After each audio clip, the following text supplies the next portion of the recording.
A good communication isn't listening to what somebody's saying, thinking what you're going to say in return, and answering back.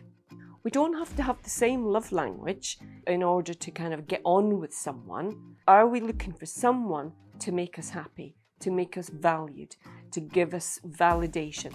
What are the things that make you feel valued? What is it that you like to do for others? Hello everybody, I'm Catriona Morten. I'm a sensory-motor psychotherapist. And today what I'd like to talk to you about is how do you know if you're in a healthy relationship?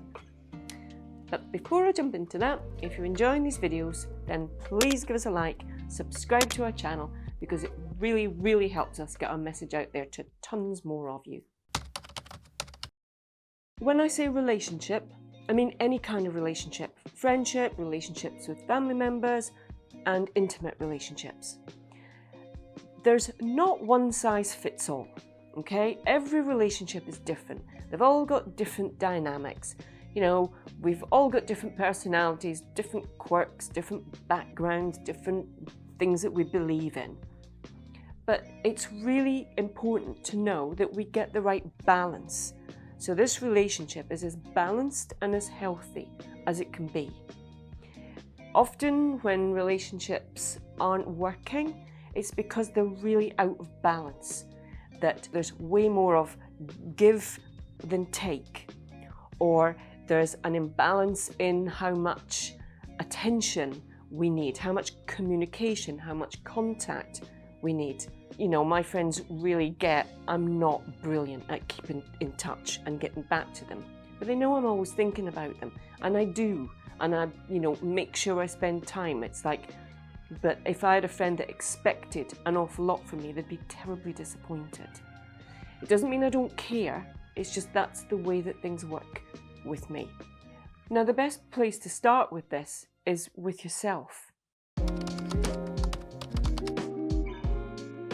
I used to kind of poo-poo a little bit, talk about love language. I used to think, oh God, that just sounds so corny. But actually, it's really important, because it covers so many different aspects of what makes up any kind of relationship. Acts of service, words of affirmation, receiving gifts, physical touch. Those things are how we both give and receive love, attention, respect. It's how we let someone know that we love them and we care about them, and it's how we feel cared for, respected, loved, special. All of the things that are important within a relationship.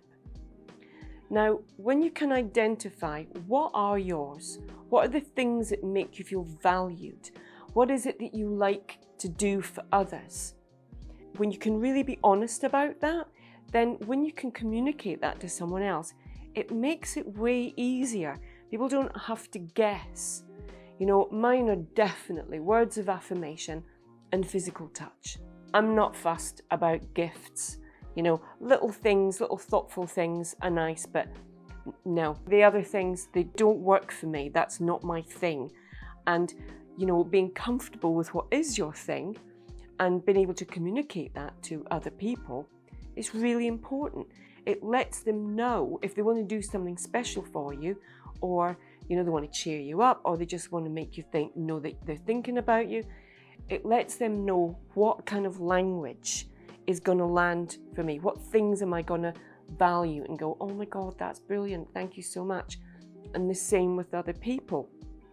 We don't have to have the same love language in order to kind of get on with someone, but being able to communicate and own what's yours and, let others know, not in a way that you must do this for me, otherwise No, just so it's there a significant amount of time, or every now and again, whatever feels right for you. The other thing that I know it sounds really corny, but it's so important, is the ability to communicate. Communicate from yourself, about yourself, to the other person, and to be able to listen back. A good communication isn't listening to what somebody's saying, thinking what you're going to say in return, and answering back. That's not communication. We haven't really listened. We haven't tried to take on what the other person is trying to communicate. A really good way of making sure that communication is quite clean is trying to remember to speak from the I position. Because if we are in a conversation with someone or in a discussion with someone and we keep going, but you, that can sound very blamey, shamey, a little bit defensive, or a little bit aggressive, a little bit pokey. If we're going to poke someone or make them feel like they're being poked, they're going to get defensive and push back. And that kind of dynamic that goes on means that we don't get a point across, we're not able to be heard. When we can speak from the I position, it makes things a whole lot easier. When you did that, the way it made me feel was that's speaking from the I position. Not projecting things out, but taking ownership of what you're saying, what you're feeling, what you would like, what you're communicating. And the other thing in any kind of communication is really check out your intentions. And that involves being honest, looking in the mirror and saying, what was my intention when I was having that conversation? And if it was to make someone feel bad, to throw shame at them, to throw guilt, then that's not going to have a good outcome. If we're going to have a discussion with someone, be really clear. Make sure again that it's clean. What are my intentions? And express it. I just want you to try and listen to this. You know, I wouldn't go anything as elaborate of like we used to do in group, using a listening loop. Okay, I'm going to say this to you and I want you to say it back to me. That's not really, if we need to do that, then I think we've got serious problems in the communication and the dynamic. But we want to be able, if we say, I want to be heard, then the person has got to be open and say, okay, I'm going to hear what you're saying and I'm going to do my best to kind of try it on. That way, if you can try it on, that's empathy, that's compassion, that's understanding, and we're going to feel like we're met, that what we have to say is important, that it matters. The other person doesn't have to agree with us. Sometimes it's just, okay, I hear what you're saying, I get where you're coming from. Yeah, absolutely. We don't have to have everything our own way, but being able to communicate those things in a relationship is really important so that the other person isn't left guessing and there isn't a kind of undercurrent of, well, we're going to make them work for it, you know. So, are you okay? Yep. When we get that kind of response, it's like, well, clearly we're not okay. Try and be honest. You know, try and just take a little bit of time to consider why you're hurt or whatever it is.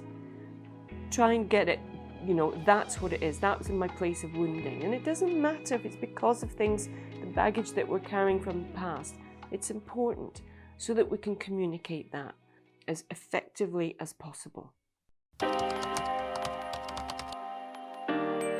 We hear a lot about codependent relationships. You know, there's whole groups, there's coda meetings that are set up for it, and it's a really good thing to look at.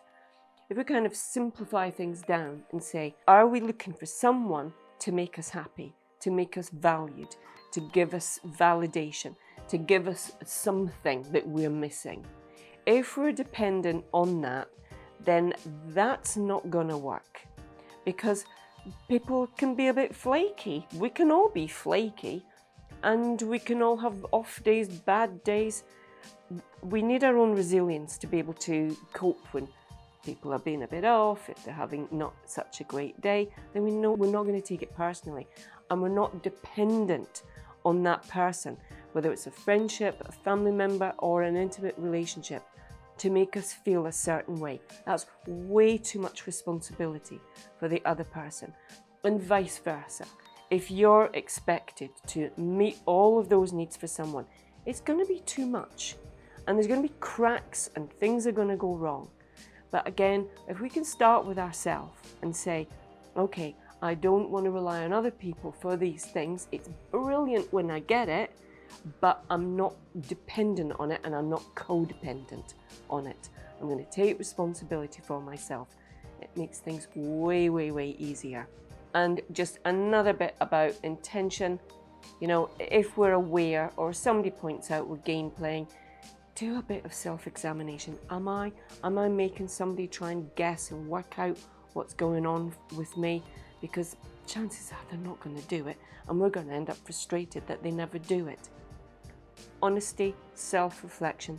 Start with ourselves. The clearer, the cleaner we can be with that, the easier it is to have a better relationship with ourselves and to express that to other people and have a healthier, more balanced relationship with others.